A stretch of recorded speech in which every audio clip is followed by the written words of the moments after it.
Hello and welcome to Charter Local Edition Northwest. I'm your host today, and my guest is Senator Curtis King. He's a Republican from the 14th District. Thank you for being here. We really appreciate it. Thank you for having me. Thank you. In this past legislative session, which ran on practically to a government shutdown, it was very exciting. You got some real progress on several areas, and let's start talking about Real ID. Well, Real ID had been an issue that had been on the table for several years. We had received as a state several extensions. I think last year we were notified that those extensions were going to stop, and that by January of 2018 we had to be compliant. And so the governor and the leader in transportation in the House and myself each drafted 3 bills, and basically they were the same bill.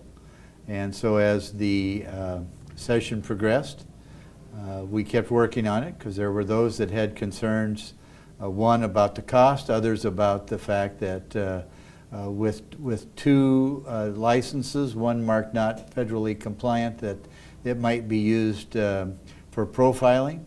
And so we tried to address some of those. We accepted some amendments, and in the finality of it all, we did get a bill passed. We believe now that we will be federally compliant.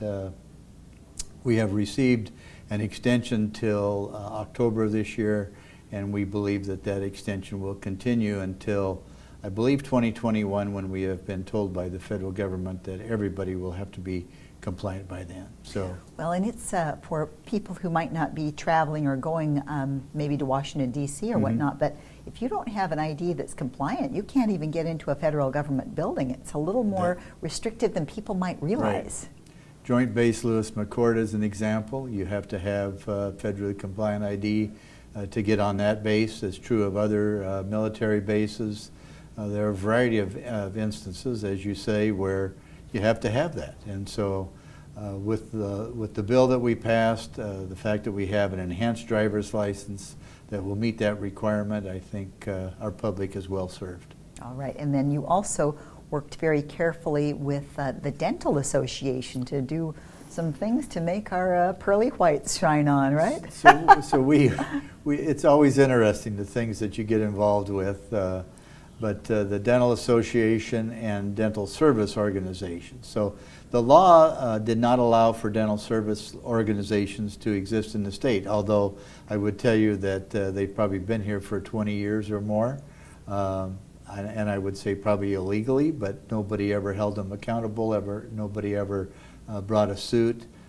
So they were here, we had no control, and so this has been a very contentious issue between the dental service organizations and the Dental Association for the last, I would say 3 or 4 years.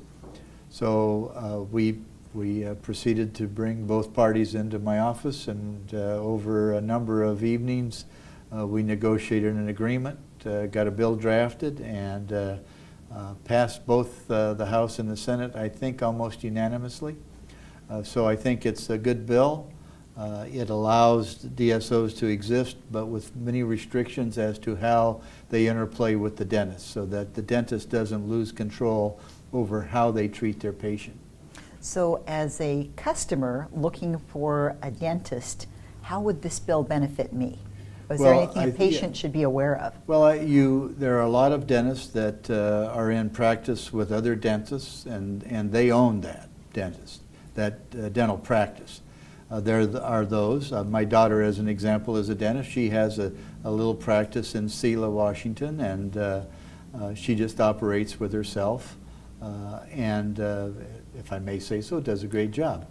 But there are those that align themselves with a dental service organization, because that organization can relieve some of the burden you have when you start, particularly when you start a new dental practice.